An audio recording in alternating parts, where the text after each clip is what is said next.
Jangan pernah takut yang namanya bahasa Inggris. Sahabat juara pasti menjadi salah satu ketakutan atau kekhawatiran sendiri.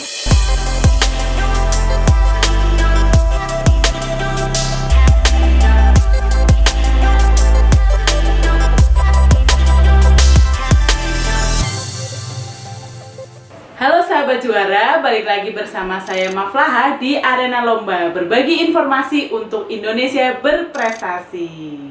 Nah, di video kali ini saya akan membahas sesuatu yang berbeda dari video-video sebelumnya. Tapi sebelum berlanjut pada pembahasan di video kali ini, jangan lupa untuk like, subscribe, komen, dan tekan tombol loncengnya untuk mendapatkan informasi di video-video berikutnya di channel ini. Kali ini saya akan membahas cara ke Jepang pertama kali. Siapa sih sahabat juara yang pengen ke negara Sakura ini? Negara yang penuh dengan kedisiplinan, bersih, kemudian orang-orangnya ramah, dan teknologinya maju, dan lain sebagainya. Tentu banyak sahabat juara yang ingin berkunjung ke negara ini ya. Sahabat juara, kebetulan saya sudah 3 kali ke Jepang. Tapi yang berkesan itu yang pertama kali. Karena pertama kali juga itu saya ke luar negeri itu adalah ke Jepang lewat konferensi. Jadi di tahun 2015 di bulan Maret saat winter, jadi saya mengikuti konferensi di Hokkaido University dalam acara HISAS. Jadi teman-teman sahabat juara bisa cek yang namanya HISAS. Tiap tahun itu ada acaranya dan biasanya itu selalu di bulan-bulan Februari atau Maret atau April gitu, range acaranya. Nah sahabat juara, untuk tahu lebih lengkapnya bagaimana saya ke Jepang pertama kali, simak video ini dari awal sampai akhir ya. Langsung aja kita bahas cara ke Jepang pertama kali. Yang pertama, pastikan sahabat juara ketika pengen ke luar negeri atau dalam hal ini pengen ke Jepang, daftar acara yang ada di Jepang. Nah, acaranya bisa melalui conference, magang, exchange, atau kalau di Jepang ada namanya WWOOF. Bisa dicek kelengkapannya di Google ya sahabat. Kemudian saya akan menjelaskan bagaimana ke Jepang melalui konferensi.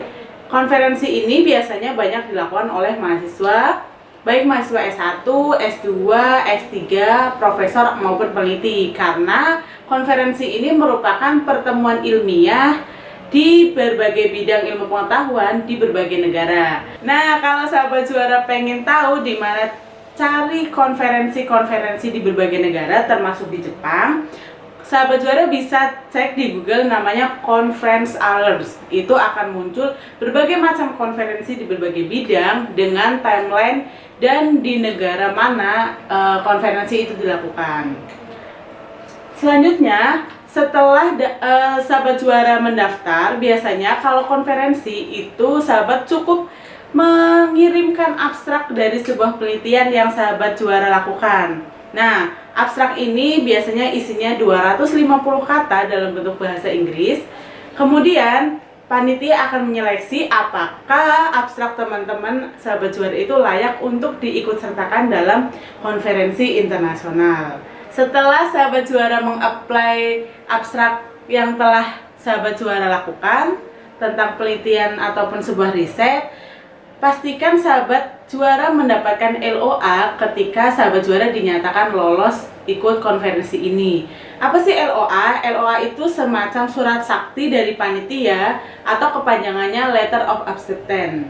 Itu semacam surat resmi pemberitahuan bahwasanya sahabat juara dinyatakan lolos untuk ikut di konferensi tersebut. Nah, selanjutnya setelah sahabat juara mendapatkan LOA, itu bisa melanjutkan ke step berikutnya, yaitu mengurus visa. Oh ya sahabat juara, perlu diketahui di berbagai negara, ketika sahabat juara ingin berkunjung, termasuk di Jepang, kita memerlukan visa. Visa itu semacam, apa ya namanya? Semacam kertas kecil yang dikeluarkan oleh sebuah kedutaan besar di sebuah negara, yang merupakan sebuah jaminan di mana kita akan berkunjung. Misalkan nih, karena kita akan berkunjung ke Jepang, dan Jepang memerlukan visa, maka kita harus mendapatkan visa itu dari kedutaan besar Jepang di Indonesia. Untuk visa Jepang sendiri, sahabat juara bisa mengurusnya langsung datang ke kedutaan besar atau bisa juga melalui agen. Untuk harganya bisa berkisar antara 350 sampai 700 tergantung pakai agen ataupun diurus sendiri di kedutaan.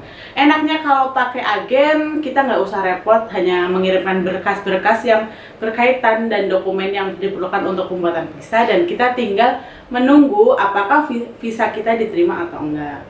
Dan enaknya lagi adalah visa Jepang itu nggak perlu wawancara, jadi cukup dokumen aja yang menjadi syarat pembuatan visa. Kemudian mungkin 1 minggu ke depan ketika kita sudah mengajukan visa itu bisa dinyatakan diterima atau ditolak. Tapi mostly kebanyakan kalau memang dokumen kita lengkap, kebanyakan visa itu akan diterima. Nah, sahabat juara, setelah visa kita ada di tangan, tertempel di paspor kita sebagai identitas dan sekaligus jaminan kita ketika di Jepang, pastikan sahabat membeli tiket, kemudian mempersiapkan diri dan sebagainya. Perlu diketahui sahabat juara, ada beberapa hal yang harus diperhatikan. Nih, seperti yang pertama nih, pelajari negara yang akan dikunjungi. Pelajari musimnya juga, jangan sampai kita salah kostum ketika kita berkunjung ke suatu negara, dalam artian di sini adalah Jepang. Misalkan sahabat juara berkunjung di range antara bulan Januari sampai Maret. Itu adalah masa dimana sedang musim dingin di Jepang. Jangan sampai sahabat juara membawa baju-baju untuk musim panas. Jadi salah kostum, begitupun sebaliknya. Atau kalau sahabat juara pengen di momen-momen tertentu di Jepang seperti Sakura, nah sahabat juara bisa berkunjung di momen-momen bulan akhir Maret sampai bulan April, dimana bunga sakura mulai tumbuh dan mulai bermekaran. Karena sakura hanya tumbuh dan mekar selama 2 minggu setelah musim dingin, jadi itu cocok untuk sahabat juara yang ingin berkunjung ke Jepang di momen-momen sakura. Jadi bisa merasakan yang namanya hanami atau kita berkemah dan piknik ria di bawah pohon sakura. Selanjutnya adalah jangan pernah takut yang namanya bahasa Inggris. Sahabat juara pasti menjadi salah satu ketakutan atau kekhawatiran sendiri untuk bahasa Inggris, apalagi di Jepang, dimana kita harus menggunakan bahasa Inggris kalau kita tidak bisa bahasa Jepang gitu. Tapi jangan pernah jadikan bahasa Inggris ini sebagai alasan ya sahabat juara, karena nggak semua negara itu bisa bahasa Inggris secara fasih ataupun secara jelas, termasuk di Jepang. Di Jepang menjadi negara yang dia sangat menjunjung tinggi bahasa negaranya gitu. Jadi kalau sahabat juara berkunjung ke Jepang, beberapa tempat itu tulisannya di fasilitas umum ataupun di beberapa tempat umum itu dia tidak menggunakan bahasa Inggris. Jadi dia menggunakan bahasa kanji, di mana dia memang memegang prinsip tentang bahasa negaranya.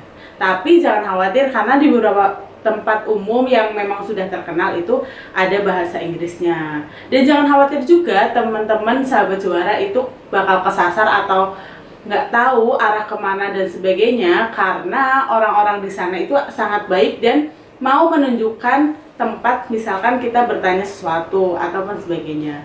Jadi jangan khawatir nggak bisa bahasa Inggris ataupun nggak fasih dalam bahasa Inggris.